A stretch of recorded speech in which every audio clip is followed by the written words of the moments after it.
Hi, I'm Alison Wells, and this is my contribution to Jawbreakers, the national flash fiction anthology. The story's called Elsewhere. "Nobody told me you were dead," she said to the corpse in the anteroom. Constance had received a letter from him that morning making plans for his return. It was as if there were two of him, the man in the coffin and the other, still in London, writing her letters. He was old-fashioned that way.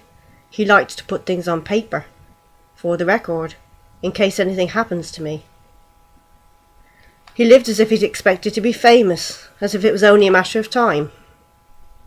Constance preferred the phone, even though Daniel thought it didn't do well in getting to the essence of the person. At that controversial exhibition years ago, human cadavers presented, dissected for education and aesthetics. Some of the bodies had been said to be unclaimed, as if no one knew they were gone. Although now they were seen by thousands. She'd held Daniel's hand so tight. That night she pressed her body against the span of him. He'd moved to London to lie low from thrown suspicions, something about his brother and a missing friend, who showed up years later perfectly fine. She remembered how she'd woken up this morning to the radio, a news item about someone found dead in his armchair beside the Christmas tree. In March. Later, a phone call from her husband Malcolm.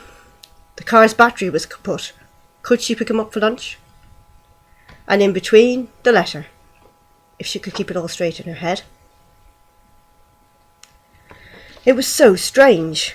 She had called to the funeral home purely to deliver flowers, but no one was about. She'd stepped into the anteroom, then saw him, Daniel, there, dead.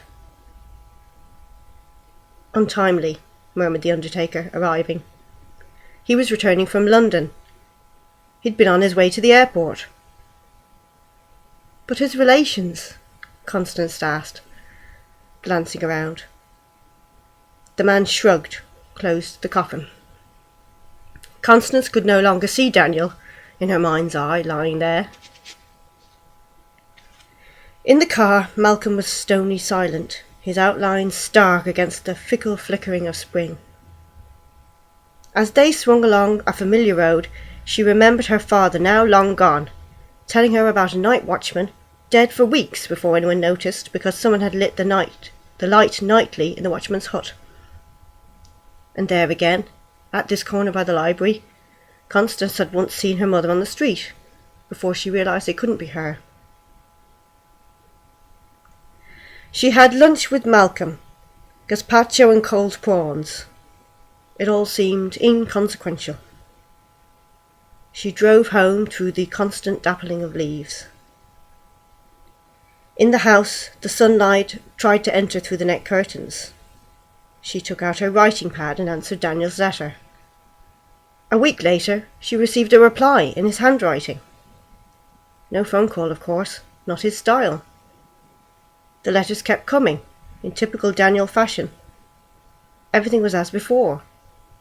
Constance imagined him in London, among the bright red buses and the life.